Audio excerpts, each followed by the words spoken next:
꿀피부 여러분 안녕하세요. 반갑습니다. 화장품 읽어준 남자입니다. 오늘은 제가 왜 화장품 읽어준 남자가 됐는지 알려드리려고 이렇게 영상을 준비해봤습니다. 저는 어릴 때부터 피부가 되게 안 좋았어요. 되게 안 좋았고 여드름이 유전적으로 많이 나는 피부라서 네, 어릴 때부터 고생을 많이 했어요. 중학교 때부터 고생을 시작해서 그게 끝이 나질 않았어요. 아직도 끝이 나질 않았는데, 옛날에는 중학생이니까 아무것도 모르잖아요. 아무것도 모르고 어떻게 스킨케어를 해야 될지도 모르고 피부 관리는 어떻게 해야 될지도 모르고, 그러다 보니까 잘못된 스킨케어로 제 피부를 계속 망쳐왔어요. 어떻게 망쳐왔냐면, 중학교 때 같은 경우에는 제가 잘못된 화장품을 사용함으로써 피부에 중학교 때부터 여드름이 나기 시작했는데, 이 여드름이 점점 심해지는 거예요. 점점 심해지는데, 처음에는 어머니께서 저기 마트에 가셔가지고 여드름 피부에 쓸 수 있는 화장품을 사다 주셨어요. 사다 주셨는데 그걸 쓰는데도 개선이 안 되는 거예요. 개선이 계속 안 돼서 이걸 어떻게 해야 될까 고민을 하다가, 제가 직접 뭐 옥션이나 그때 당시에 지마켓 같은 오픈마켓에서 화장품을 구매를 해서, 여드름에 좋다는 화장품들을 구매해서 사서 쓰기 시작했어요. 근데 사서 쓰기 시작하는데, 원래 그러면 피부가 좋아져야 되잖아요. 근데 피부가 안 좋아지더라고요. 계속 안 좋아졌고, 그게 저는 그냥 청소년이니까 호르몬 여드름이니까 그렇게 될 수 있겠구나라는 생각만 했지, 뭐 화장품 때문이라고 생각을 해본 적은 단 한 번도 없었던 것 같아요. 근데 어느 순간 제가 생각했을 때 이건 아니다라는 생각이 들더라고요. 근데 그게 몇 살 때였냐면 20살 때였어요. 20살까지는 계속 화장품 때문에, 그리고 여러 가지 요인에 의해서 여드름이 피부에 많이 났고, 고등학교 때는 스트레스까지 받으면서, 그리고 수면의 질도 떨어지고 하다 보니까 여드름이 더 심하게 나가지고 얼굴과 목 전체를 덮었어요. 이 여드름이 얼굴과 목 전체를 뒤덮어서 진짜 어떻게 보면 알아보지 못할 정도로 피부가 많이 안 좋았어요. 근데 뭐 학생이 할 수 있는 게 뭐가 있겠어요. 피부과를 갈 여유도 안 되고, 그런 여유도 안 될 뿐더러 뭐 좋다고 하는 비싼 화장품을 사서 직접 바를 수 있는 여건도 안 되잖아요. 그래서 할 수 있었던 거는 집에서 여드름 압출하고, 그리고 녹차 팩하고 녹차 가루 가지고 물에 개어가지고 팩하고, 이 정도였던 것 같아요. 근데 그런 제가 집에서 혼자 했던 홈케어들이 지금 제 피부에까지 남겨져 있는 이런 흉터를 만들었다고 생각합니다.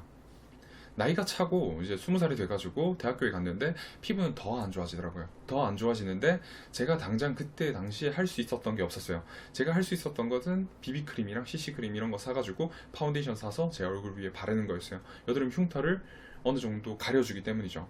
그렇게 가렸는데, 잘 생각해보니까 그때 그렇게 가렸던 것이 정말 잘못된 방법이었던 것 같아요. 그렇게 가려도, 왜냐하면 여드름은 계속 나니까요. 멈출 줄을 몰랐어요. 여드름이 너무 많이 나니까 이걸 어떻게 주체할 줄을 몰라서, 진짜 이런 말씀을 드려도 될지 모르겠지만, 자는데 베개에 여드름이 이렇게 터져 있어서 아침마다 베개 피를 갈아야 되기도 했어요.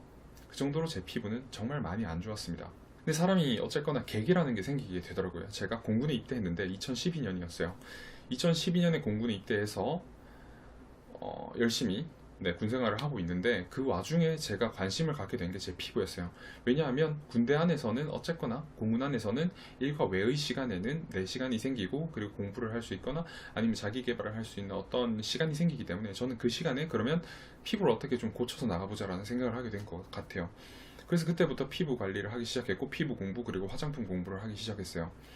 그렇게 공부를 하기 시작했는데, 뭐 디테일하게 공부를 하기 위해서는 조금 더 전공 지식들을 얻어야 될 필요가 있잖아요. 근데 그런 지식들을 솔직히 말해서 인터넷에서 얻기가 쉽지 않았어요. 왜냐하면 얘기가 너무 다 달랐어요.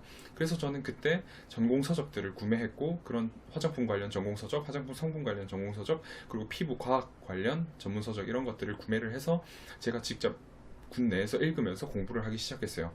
그렇게 공부를 시작하니까 화장품에 대해서 뭔가 조금씩은 보이기 시작하더라고요. 근데 그렇게 조금씩 보이기 시작했던 게 바로 화장품 성분이었어요. 왜 화장품 성분이 눈에 띄었냐면, 제가 이때까지 잘못 쓴 화장품들이 너무 많았던 거예요. 내 피부에 문제를 유발할 수 있고, 내 피부에 부작용을 유발할 수 있는 성분이 배합되어 있던 화장품을 전 이때까지 써온 거였어요. 저는 너무 그때 스스로 너무 한심했어요. 한심해졌어요. 제가 한심해져서 어릴 때 생각이 계속 나는 거예요. 왜냐하면 아직까지 저는 그 어릴 때의 피부 상태, 그리고 제가 밖을 나가지 못하고 대인관계가 원활하지 못하고, 이런 부분에 있어서 엄청난 트라우마를 가지고 있었어요. 그랬기 때문에 저는 제가 나이가 어느 정도 든 20살이 됐을 때, 지금 그 나이에 친구들이 고민하고 걱정하고 스트레스 받고 있는 것들을 조금이라도 보는 게 너무 견디기가 힘든 거예요. 그래서 저는 생각을 했어요. 내가 지금 조금 공부했지만, 조금밖에 공부를 못했지만, 그래도 지금 내가 가지고 있는 지식이나 아니면 지금 내가 가지고 있는 상식을 조금 더 많은 분들이 알게 되시면 얼마나 좋을까라는 생각을 하게 됐던 것 같아요. 그래서 제가 가지고 있는 이런 것들을 어떻게 여러분들께 알려드릴 수 있을까라는 고민을 하기 시작했습니다.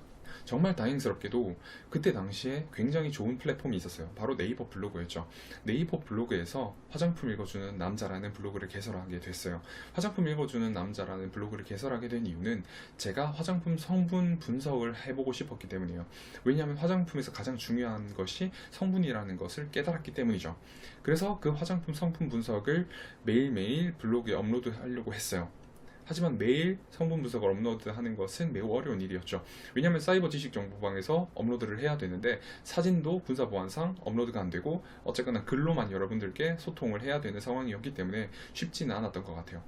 화장품 읽어주는 남자라는 이름을 짓게 된 계기는 제가 군대 내 도서관에 갔는데 책 읽어주는 남자라는 책이 있더라고요. 근데 거기서 보고 착안을 해서 그러면 나도 화장품 성분을 분석하는 사람이 되어야 되니까 화장품 읽어주는 남자가 되보면 어떨까라는 생각을 해서 2012년에 이 화장품 읽어주는 남자라는 이름을 지었습니다.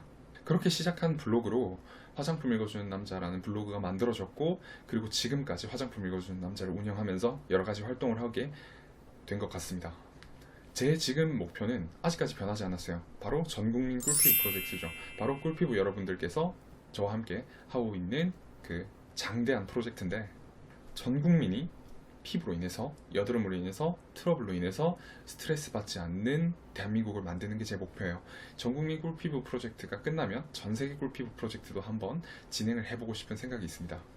더 이상 저처럼 화장품 때문에, 그리고 잘못된 상식 때문에 상처받는 분들이 없으셨으면 합니다.